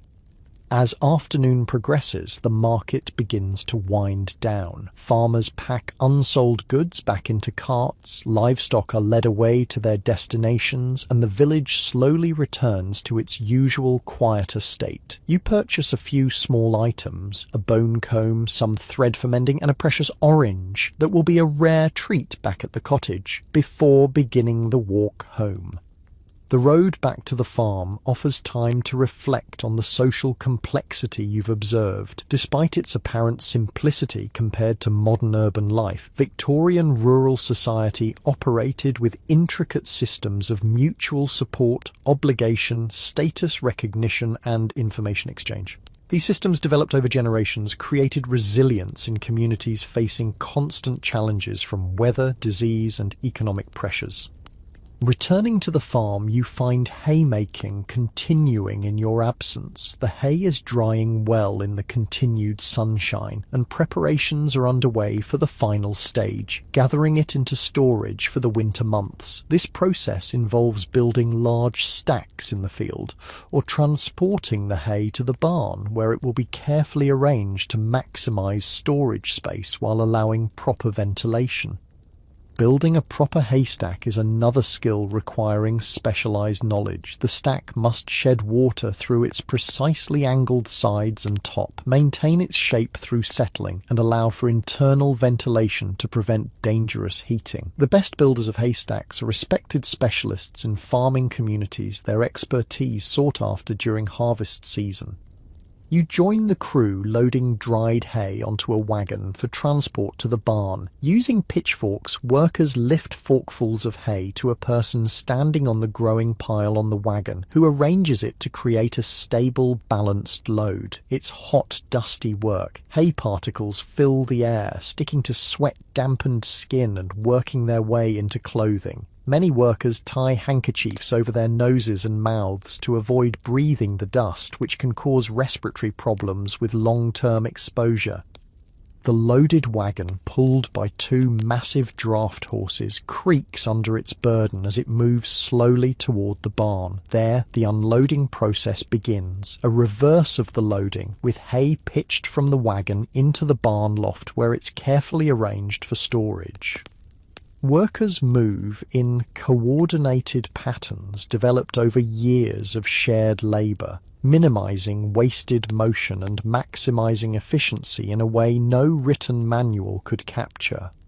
As the golden evening light slants across the farmyard, the day's final wagon load is secured in the barn. The satisfaction of completed work is palpable among the crew. This hay represents security against winter hunger for the farm's animals, which in turn means security for the humans who depend on them. Later, as you wash away the day's dust and sweat with water from a basin in your cottage, you reflect on another crucial aspect of Victorian farming, its vulnerability to forces beyond human control. Despite all the skill, knowledge, and labour invested in agricultural production, success or failure ultimately depended on factors farmers could influence but never fully master. Weather represented the most immediate and visible of these factors. A late spring frost could kill fruit blossoms, eliminating a year's potential harvest in a single night. Summer drought could wither crops in the fields. Excessive rain could rot harvests before they could be gathered. Hail could flatten standing grain in minutes. Early winter storms could kill livestock caught in the open. Against these threats, Victorian farmers had developed systems of weather prediction based on centuries of observation. Cloud patterns, wind direction, animal behaviour, and other natural signs were read like texts by experienced farm workers. These traditional methods had value but remained imperfect, leaving farmers constantly vulnerable to unexpected weather events. Market forces created another layer of uncertainty. The price a farmer might receive for crops or livestock fluctuated based on factors far beyond local control. Harvests in other regions, import policies, transportation costs, urban demand, and broader economic conditions all influenced farm income in ways difficult to predict or manage from the isolated position of a rural producer. During the Victorian period, these economic pressures intensified as agriculture became increasingly commercialised and integrated into national and international markets. The railway network that expanded rapidly across Britain during the mid-19th century brought benefits in terms of access to markets, but also exposed local producers to competition from distant sources, particularly as shipping improved and grain from North America and meat from Australia became available in British markets. The introduction of new technologies created both opportunities and challenges for Victorian farmers. Mechanical reapers, threshers, seed drills, and other innovations increased efficiency but required capital investment beyond the means of many smaller farms. Those who could afford the new machinery gained competitive advantages, while others struggled to maintain traditional methods in an increasingly mechanized agricultural economy. These overlapping vulnerabilities to weather, market forces, technological change, and myriad other factors created a context of persistent uncertainty for Victorian farming communities. In response, they developed intricate social support systems, from informal labour sharing to more structured arrangements like friendly societies that provided basic insurance against illness or funeral costs. As darkness falls outside your cottage window, the farm grows quiet except for occasional animal sounds. Another day of Victorian agricultural life concludes, one small piece in the ancient cycle of growth, harvest, and renewal that has shaped human experience since the earliest settlements. You've begun to understand, in your body and mind, something of what it meant to live within this cycle as a Victorian farmer. The physical demands, the specialised knowledge, the social interconnections, the seasonal rhythms, and the constant negotiation with forces beyond human control. This understanding, gained through direct experience rather than abstract learning, offers insight into a world increasingly remote from modern life yet foundational to the society we've inherited. Sleep comes quickly after the day's exertions, your dreams filled with the sensory richness of this Victorian rural existence. The smell of fresh-cut hay, the texture of soil between your fingers, the sound of scythes slicing through grass, the taste of simple food made satisfying by honest hunger, the sight of stars wheeling above fields your labour has helped to cultivate. The calendar turns to August, and the Victorian farming landscape transforms again. The haymaking that occupied your days earlier in summer has been completed successfully, the barn's loft packed with sweet-smelling dried grass that will sustain the farm's animals through the winter months. Now comes the most critical period in the farming year, the grain harvest. Dawn breaks earlier than you'd like after another night of deep sleep born of physical exhaustion. The roosters haven't even begun their morning calls when you rise, dress quickly in the pre-dawn darkness, and step outside your cottage. The air carries a different quality now. Still warm, but with the first subtle hints that summer's heat will eventually yield to autumn's cooler embrace. Today marks the beginning of the wheat harvest, the culmination of work that began months ago when you helped sow these same fields. The golden stalks stand tall across acres of land, heavy heads nodding gently in the morning breeze. This crop represents not just food, but economic survival for the farm and its workers. A successful harvest means security through the coming year. A poor one could mean hardship or even ruin. You join other workers gathering near the barn where the farmer distributes tools and assigns sections of the field to different teams. Despite the growing availability of mechanical reapers by the 1860s, many farms, especially smaller ones, still harvested by hand using tools that would have been familiar to farmers centuries earlier. Thomas hands you a sickle, a curved blade attached to a short wooden handle. Unlike the long-handled scythe used for haymaking, the sickle requires the user to bend close to the ground, grabbing bunches of wheat stalks with one hand while cutting them with the other. It's precise, but slow work, and harder on the back than scything. Ever used one before? Thomas asks, though he knows the answer. When you shake your head, he demonstrates the proper technique. Grasping a handful of wheat stems with his left hand, he cuts them with a smooth motion of the sickle in his right, then places the cut stalks carefully to one side where they'll be gathered into sheaves. Don't waste any stalks, he advises. Every grain counts. This carefulness reflects the value placed on the crop. In an age before global supply chains and food security, waste wasn't merely inefficient, it threatened survival. Victorian farm workers developed techniques that maximized harvest from every planted field, gathering crops with a thoroughness modern mechanical harvesting can't match. You follow Thomas into the field, joining a line of workers moving steadily through the standing wheat. The work requires a rhythm, grab, cut, place, grab, cut, place, that your body gradually finds after several clumsy attempts. The morning dew soaks your lower legs as you move through the crop, and tiny insects disturbed from their homes in the wheat field fly up around you.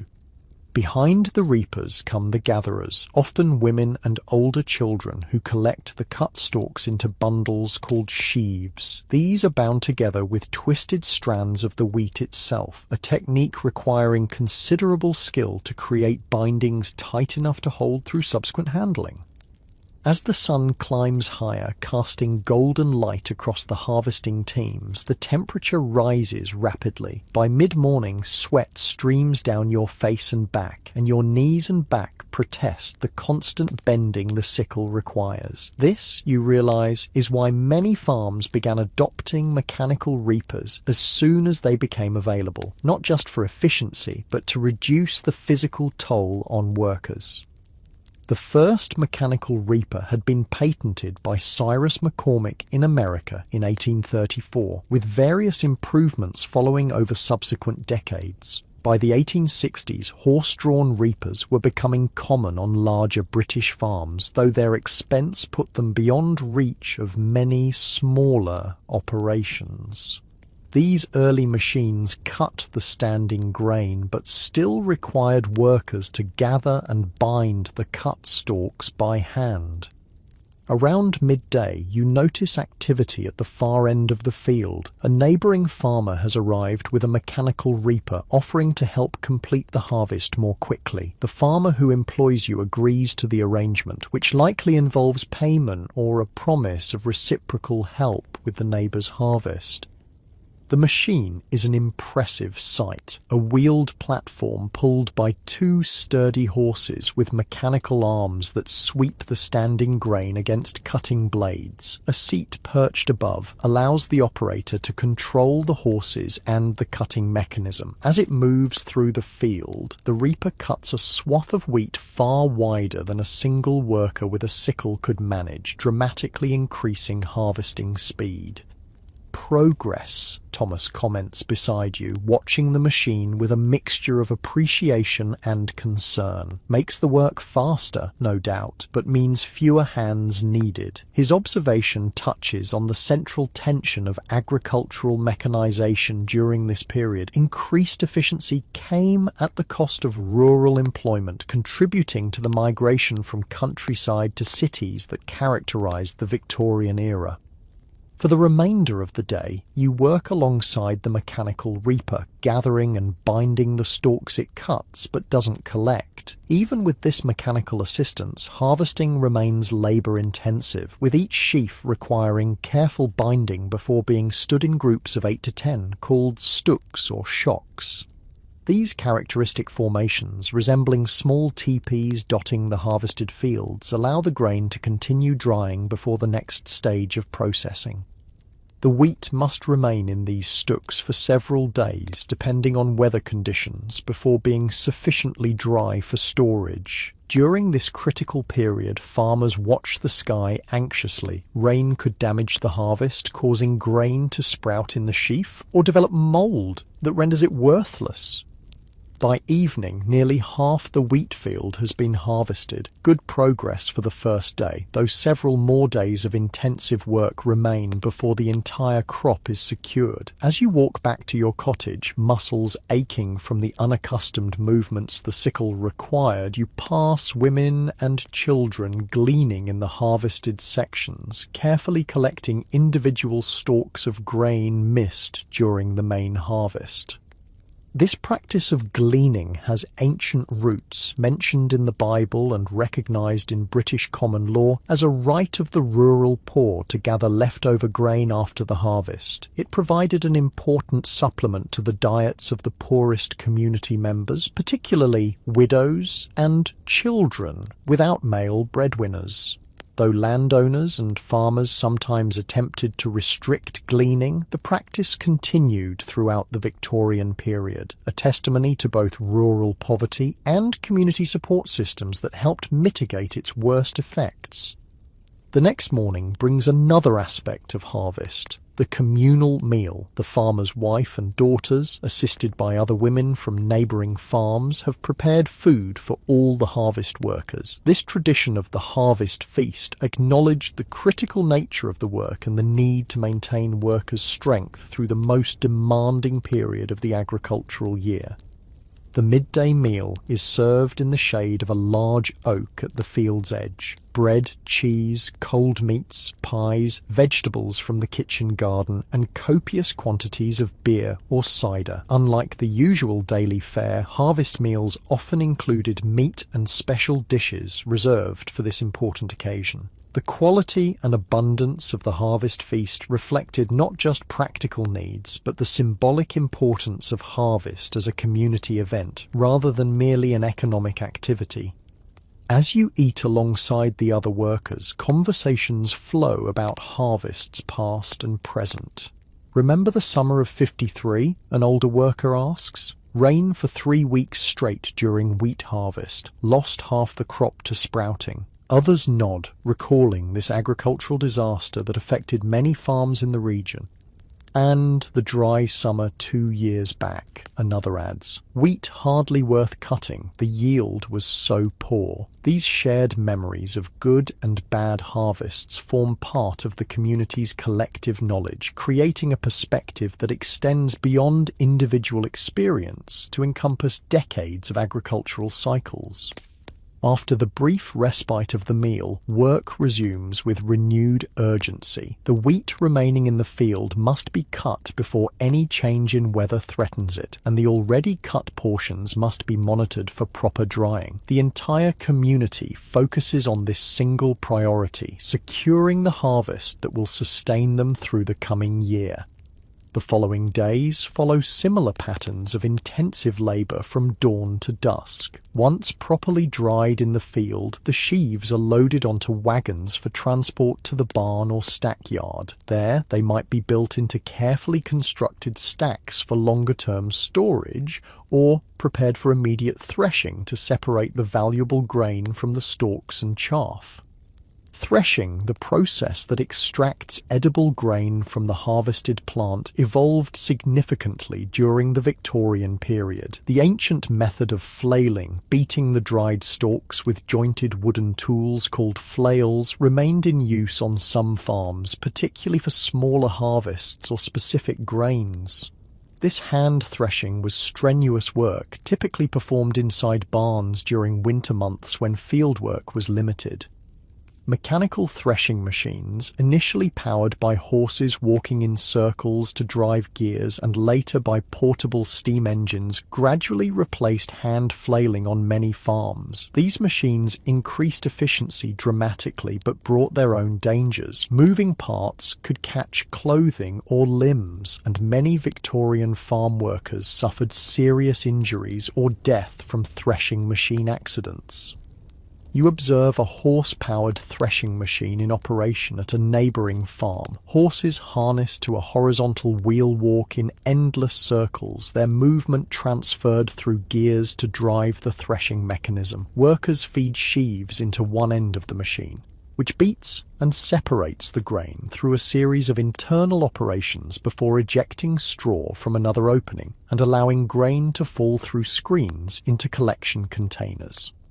The dust raised by threshing creates a hazy atmosphere around the operation, coating workers' clothing and skin with fine particles that work their way into eyes, noses, and lungs. This threshing dust contributed to respiratory problems common among agricultural workers, particularly those who specialized in threshing operations.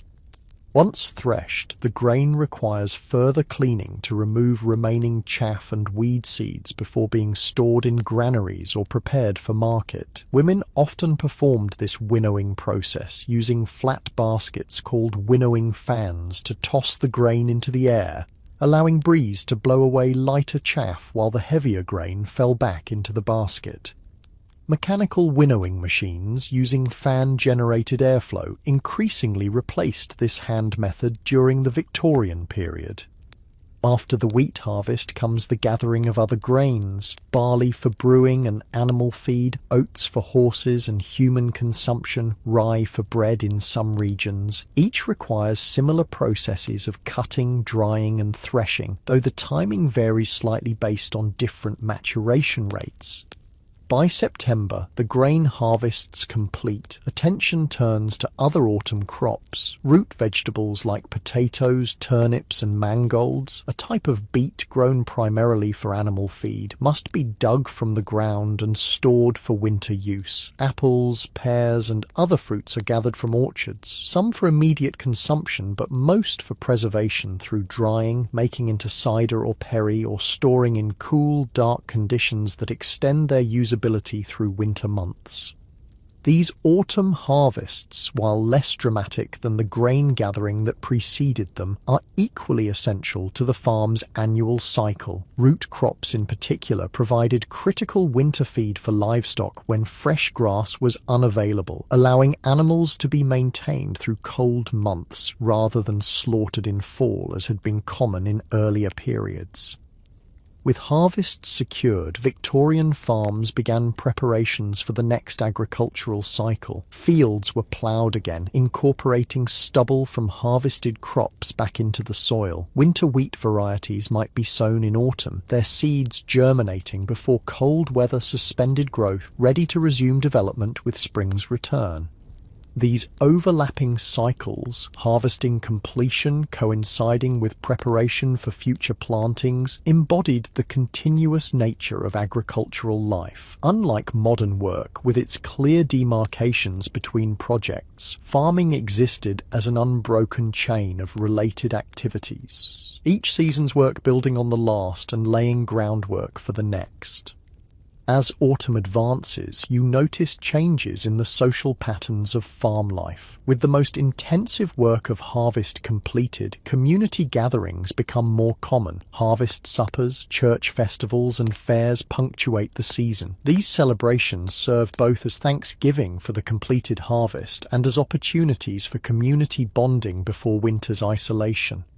The harvest supper represents the most significant of these gatherings, a meal provided by the farmer for all who worked the harvest, regardless of their regular status. For one evening, social distinctions diminish as all who contributed to securing the crop share food, drink, and celebration at a common table.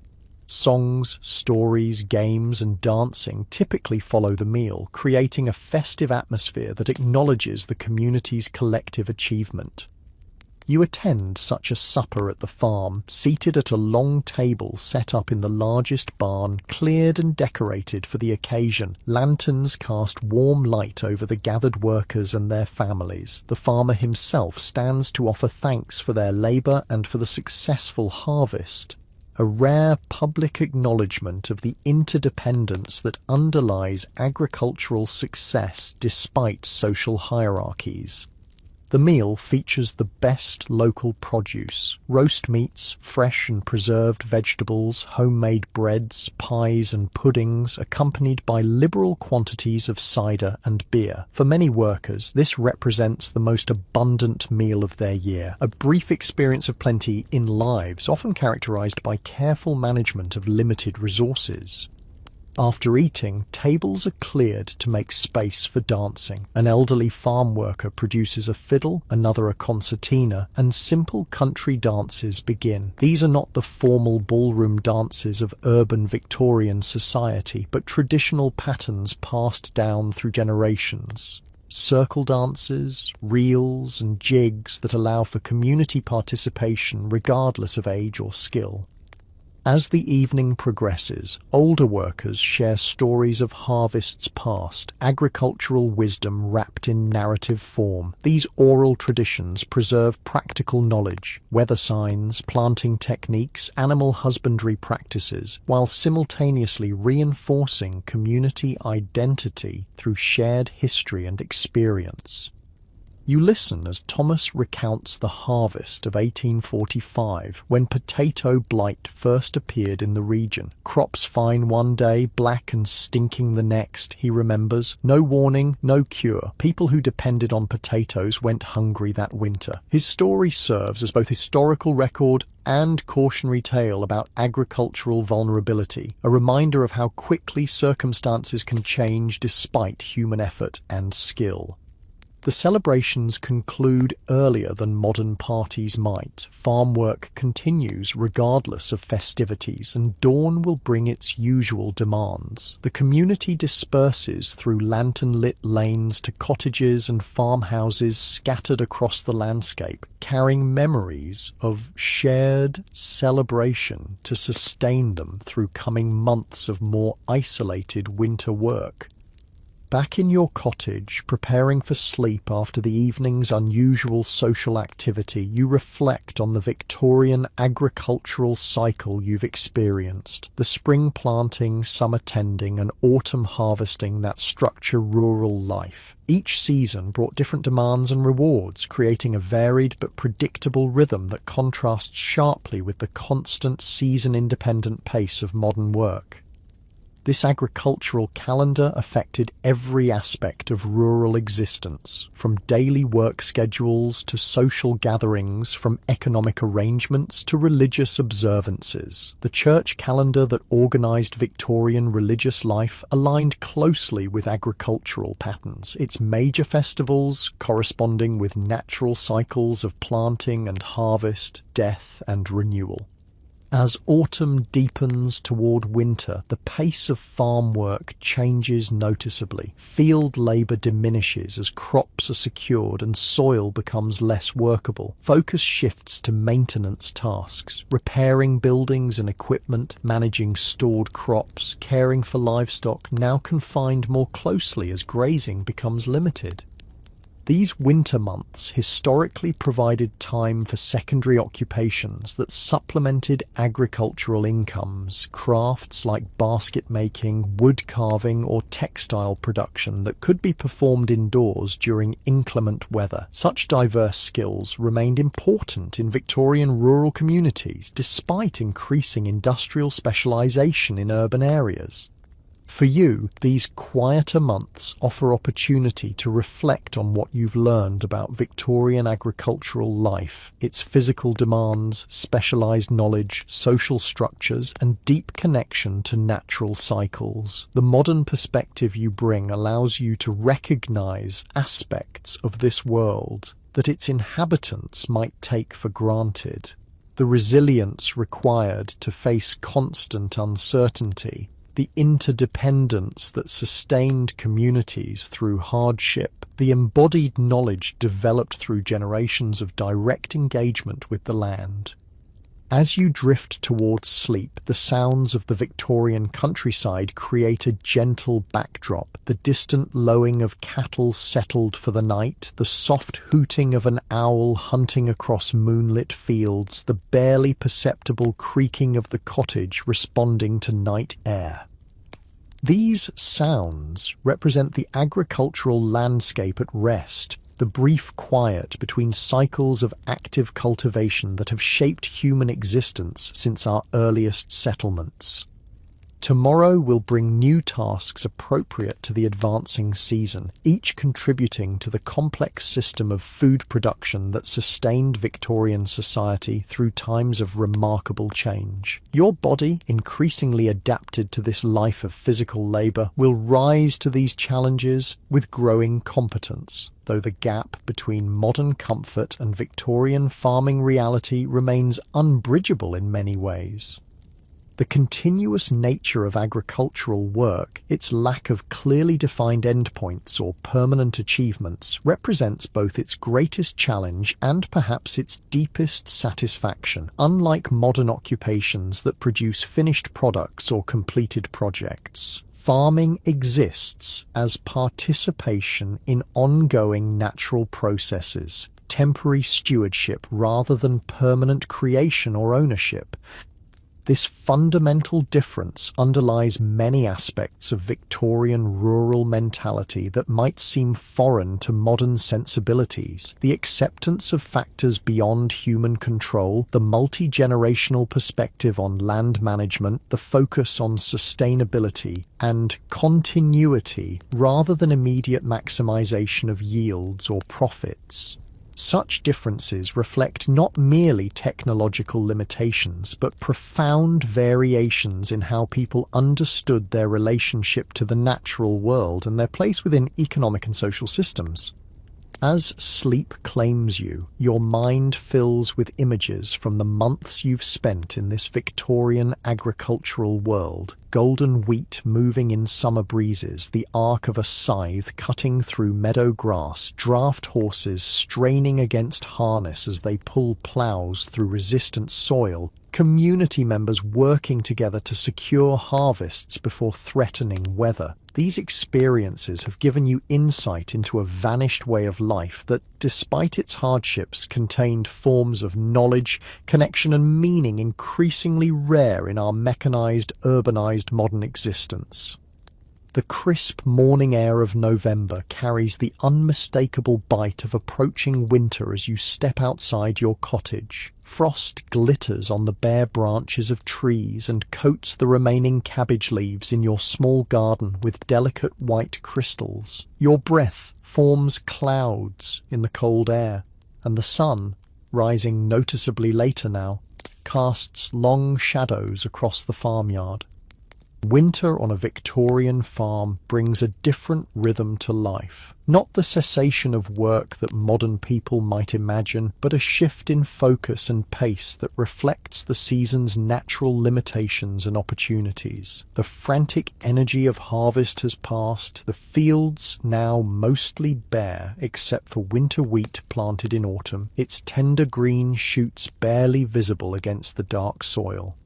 Today's tasks reflect winter priorities, ensuring animals are properly sheltered and fed, maintaining buildings and equipment, processing crops stored during the abundant months for winter use. The good news about winter farm work is that it generally allows for later rising, with darkness limiting outdoor labour in early mornings and evenings. The bad news is that much of this work occurs in unheated spaces, with cold fingers and toes a constant companion from November through March. You join Thomas in the barn, where the day's first task involves threshing some of the grain harvested months earlier. Before mechanical threshers became common, this repetitive indoor work occupied much of winter for farm labourers. Using a flail, a simple tool with two wooden pieces connected by a short length of leather, you beat dried wheat sheaves spread across the barn floor, separating valuable grain from the surrounding chaff and straw. The work creates a familiar rhythm, the whoosh of the flail through air, the solid thwack as it strikes the grain, the shuffling step to reposition for the next swing. It's physically demanding, but generates welcome warmth in the cold barn. Dust rises from the beaten grain, filling the air with tiny particles that catch sunlight streaming through gaps in the barn walls. Mind you cover your mouth, Thomas advises, demonstrating how to wrap a handkerchief around the lower half of your face. Threshing dust gets in the lungs and causes trouble later. This practical knowledge, understanding occupational hazards and developing protective measures, represents another aspect of traditional wisdom, often learned through hard experience rather than formal education. By midday, you've threshed enough grain to warrant winnowing, separating the lighter chaff from heavier grain kernels. In earlier times, this would have been done entirely by hand, tossing the threshed mixture into the air for wind to blow away lighter components while grain fell back into collection baskets. By the Victorian period, hand-cranked winnowing machines had become common on many farms, using mechanical fans to create artificial breeze for this separation.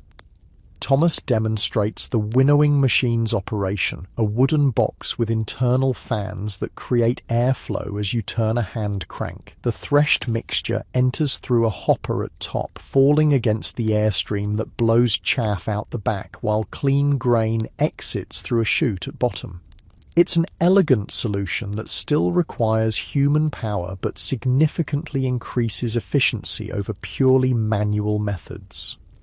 The afternoon brings a shift to animal care, increasingly important as pasture becomes unavailable through winter months. The farm's livestock, cattle, horses, sheep and pigs now depend almost entirely on human provision for their survival, requiring daily feeding, watering and monitoring for health issues that could quickly become serious in winter conditions.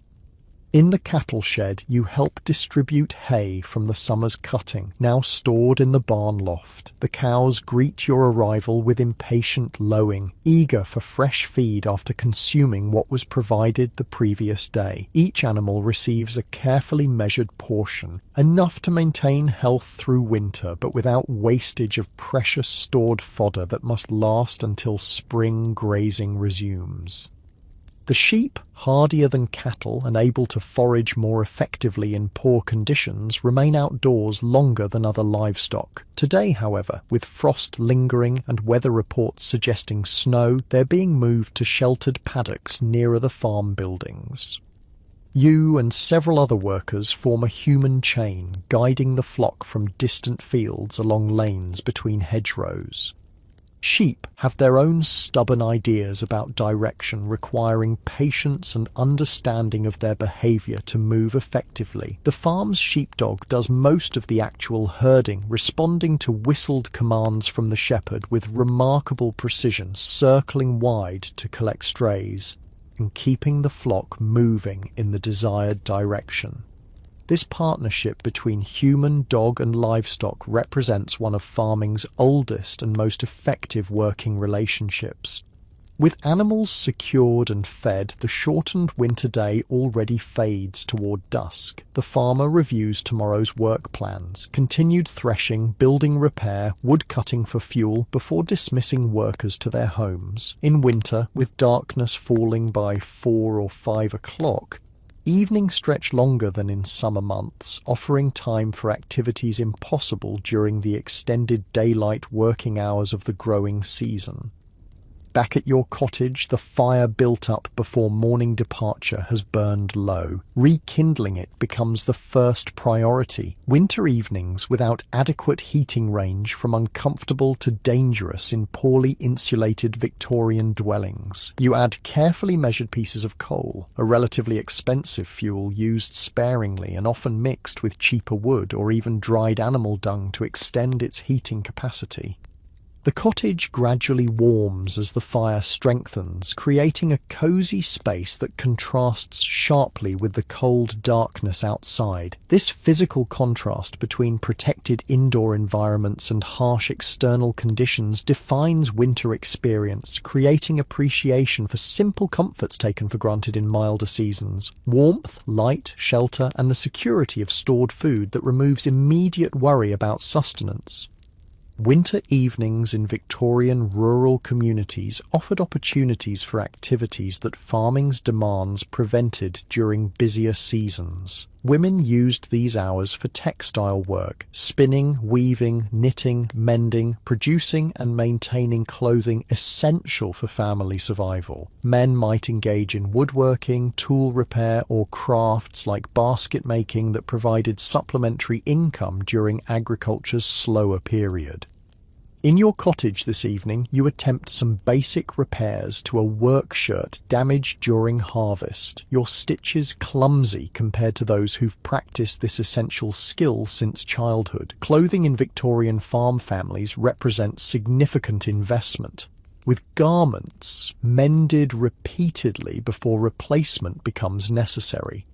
Store-bought cloth and clothing, while increasingly available through the 19th century, remained expensive luxuries for most rural workers who relied primarily on home production and maintenance.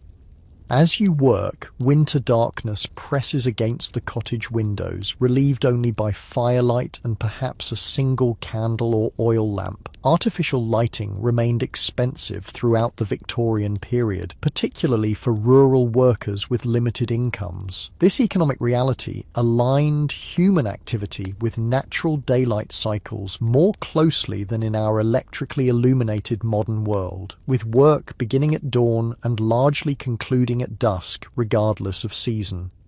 A knock at the cottage door breaks the evening quiet, neighbours from a nearby farm bringing news and sociability. Winter in Victorian rural communities, despite transportation difficulties and physical isolation, often included increased social interaction compared to busier agricultural seasons.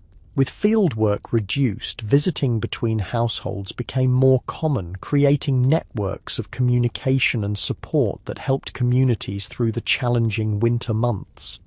Your visitors bring practical purpose alongside sociability, information about an upcoming pig slaughter at their farm, with an invitation to participate in exchange for a share of the meat. This cooperative approach to winter food production allowed families to access fresh meat without each household needing to slaughter and process their own animals simultaneously. The resulting pork would be preserved through salting, smoking, or conversion to products like sausages and bacon that remained edible for extended periods without refrigeration. The conversation turns to broader news, reports of continued agricultural depression affecting farms throughout Britain. The 1870s marked the beginning of a prolonged economic downturn for British farming, driven by multiple factors, including increased grain imports from America, improved transportation that reduced shipping costs, and a series of poor harvests and livestock diseases that diminished productivity. Andersons down the valley are giving up, your neighbour mentions soberly. Can't make the rent after 3 bad years, moving to Birmingham to try factory work. This pattern, rural families abandoning farming for urban industrial employment, accelerated through the late Victorian period, fundamentally reshaping British society and landscape as rural population declined while cities expanded rapidly. For larger landowners and tenant farmers, adaptation to these economic pressures often meant conversion from crop production to livestock raising, particularly dairy farming and meat production, less vulnerable to foreign competition. For agricultural labourers, however, these changes frequently meant reduced employment opportunities as livestock required fewer workers than crop cultivation, further driving migration toward urban areas. The late Victorian period witnessed these transformative changes moving through rural communities like waves, affecting different regions and types of farms at different rates but gradually reshaping the agricultural landscape throughout Britain. Traditional farming practices that had remained relatively stable for centuries underwent rapid evolution under economic pressures, technological innovation, and shifting social patterns. Your visitors depart after finalizing arrangements for the pig slaughter, leaving you alone again in the flickering firelight. Outside, the first snowflakes of winter begin drifting past your window, not yet the heavy accumulation that might temporarily isolate farms from each other, but a reminder of winter's power to transform the landscape and restrict movement. Morning arrives with a transformed world, several inches of snow covering the farm in pristine white, smoothing the contours of fields and buildings into softer shapes. The cold intensifies with snow cover, your breath visible even inside the cottage before the fire has been built up to working temperature. Despite the beauty, snow brings practical challenges that shape the day's activities. First priorities remain unchanged. Animals must be fed and watered regardless of weather conditions. Moving through snow-covered farmyard to the barn, you notice how your footprints join others already marking the white surface. The farmer and other workers ensuring livestock received early morning attention even in difficult conditions. Inside the barn, the atmosphere feels almost warm compared to the external air, the combined body heat of animals creating natural warming in their enclosed space. This practical understanding of animal heat informed barn design and winter management practices, with livestock sometimes housed in arrangements that allowed their warmth to benefit human living spaces as well. The day's planned fieldwork shifts in response to snow conditions. Threshing continues inside the barn, but outdoor tasks become focused on ensuring access to essential areas. You join a team clearing paths between farm buildings, creating routes that allow movement of people, animals, and supplies without the exhausting effort of continually breaking through deep snow. By afternoon, with necessary snow clearing complete and animals secured with additional feed in anticipation of continuing cold, the farmer announces a half day of work. This flexibility in winter scheduling reflects both practical limitations, some tasks simply become impossible in severe weather, and the economic reality that landlords often reduced labour requirements during winter months when productivity naturally decreased. For farm workers on daily wages rather than annual contracts, such weather-related reductions in work could create significant hardship. Victorian rural communities developed various support systems to address this seasonal vulnerability, from landlords providing basic sustenance for tenants during difficult periods to informal community sharing of resources among neighbours of similar economic status. More formal support came through the poor law system, though its assistance often carried social stigma and potentially harsh conditions, particularly after the Poor Law Amendment Act of 1834 established the workhouse system. Most rural families went to extraordinary lengths to avoid relying on poor law assistance, turning to it only in the most desperate circumstances when community and family support proved insufficient. The early end to the workday offers opportunity for a different winter activity, a visit to the village school where your younger children receive basic education. The Education Acts of 1870 and subsequent years gradually established more comprehensive schooling for rural children, though attendance often remained irregular due to families' need for children's labour during busy agricultural periods. The small village school occupies a single room, with children of various ages grouped together under the supervision of one teacher. On this snowy afternoon, perhaps 30 students practice writing on slates, recite multiplication tables, or read from shared texts, the fundamental literacy and numeracy that represented formal education for most Victorian rural children. Winter attendance typically exceeds that of harvest seasons, when even young children's contributions to fieldwork might be deemed essential to family survival. This seasonal pattern of education meant many farm children received fragmented schooling, developing basic skills, but lacking the continuous progression that more consistent attendance would allow. The teacher, a young woman with formal training increasingly common by late Victorian period, maintains remarkable order among her diverse group. Educational methods emphasize memorization, recitation, and practical skills considered useful for students' likely future occupations. Focus differs noticeably between boys expected to follow agricultural or trade paths and girls presumed destined for domestic service or household management. Your visit concludes with arrangements for older children to assist with the pig slaughter planned for coming days, practical education in essential rural skills occurring outside formal schooling. This combination of institutional learning and practical knowledge transmitted through direct participation characterized Victorian rural childhood, creating individuals prepared for the specific demands of agricultural life. The walk home through snow-covered lanes offers moments of unexpected beauty. Winter sunlight casting blue shadows across white fields, birds leaving delicate track patterns as they search for food, ice crystals transforming ordinary branches into glittering sculptures. Despite its harshness, winter in rural landscapes provides aesthetic experiences largely lost to modern urban dwellers. Connections to natural patterns increasingly rare in industrialized societies.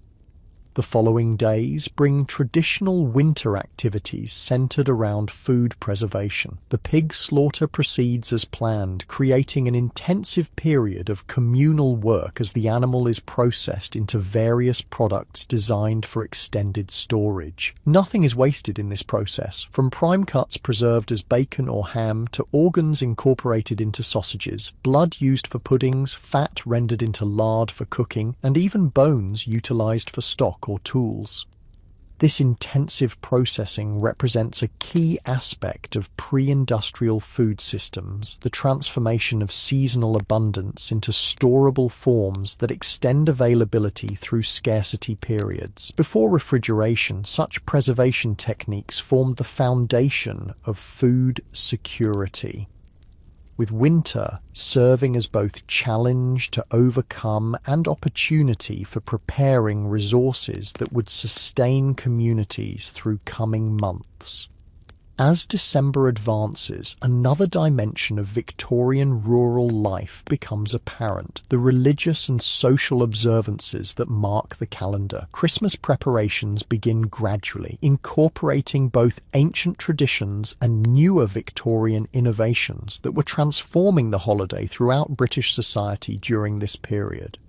Rural Christmas celebrations typically remained more connected to agricultural traditions and pre-Victorian customs than their urban counterparts. Decorations featured natural materials gathered from the landscape, holly, ivy, mistletoe, rather than manufactured ornaments increasingly available in towns and cities. Foods reflected local production and preservation methods, with regional variations in special dishes prepared only for this annual celebration. The emotional significance of Christmas in Victorian farming communities extended beyond religious observance to include crucial social functions, the gathering of often dispersed family members, reinforcement of community bonds through shared celebration, and creation of brightness during the darkest, coldest period of the agricultural year. These practical and psychological functions gave the holiday importance even in communities where religious devotion might vary widely. As the year draws toward its close, you find yourself reflecting on the Victorian agricultural cycle you've experienced through the seasons. The spring planting full of potential and uncertainty, summer's intensive growth and care, autumn's crucial harvests determining success or failure, and winter's combination of hardship and essential rest. This continuous cycle, followed with variations for centuries, shaped not just practical activities but fundamental perspectives on time, work, and human relationship to natural processes.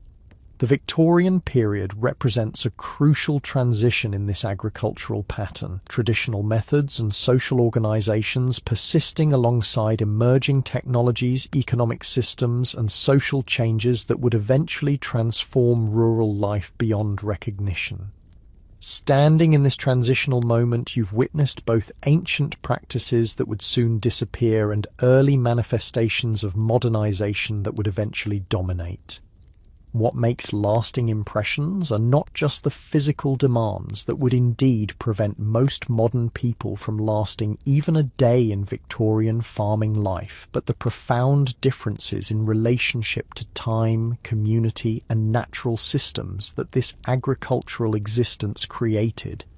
The Victorian farmer lived within constraints and rhythms increasingly foreign to modern experience. Seasonal determinism rather than technological override of natural limitations, direct connection between personal labour and survival outcomes, community interdependence rather than institutional support systems. These differences extended to fundamental concepts modern people often take for granted. The nature of food as something produced through visible, tangible processes rather than appearing through complex, invisible supply chains. The experience of darkness and cold as inevitable seasonal realities rather than conditions automatically eliminated by technological intervention. The understanding of work as physically embodied rather than abstracted into information manipulation.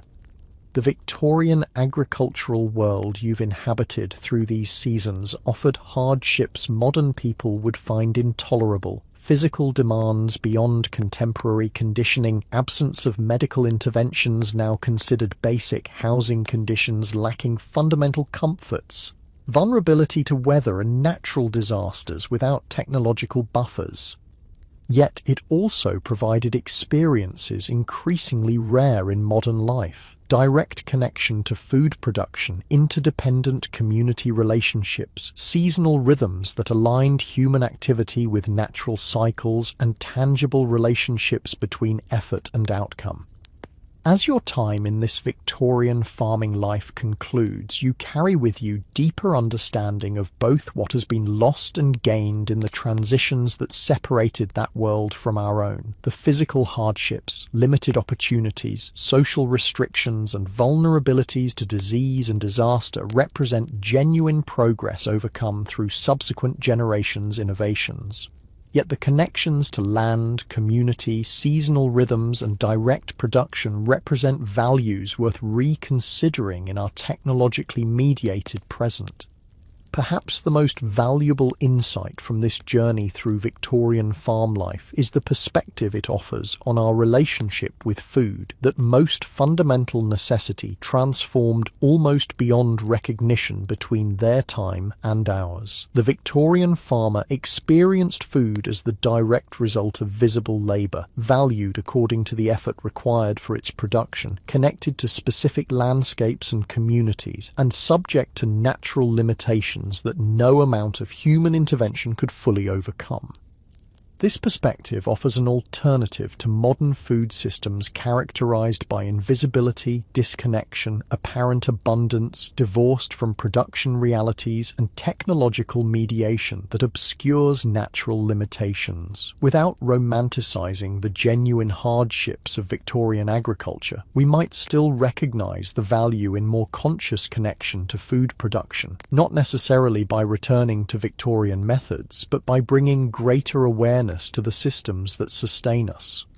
Similarly, the Victorian agricultural relationship with time, governed by daylight, seasons, and natural growth cycles rather than artificial schedules, offers perspective on our own increasingly detached temporal experiences. The rhythms that governed farm life connected human activity to natural patterns in ways that modern schedules often deliberately override, creating potential disconnections from biological and ecological realities that shape our existence regardless of technological mediation. As you drift towards sleep on this winter evening in Victorian farm life, the contrasts between that world and our own crystallize into clearer understanding. You wouldn't last a day as a Victorian farmer not simply because of physical demands, though those would indeed prove overwhelming for most modern bodies, but because that existence required fundamentally different relationships with food, community, time, and natural processes than those that structure contemporary life.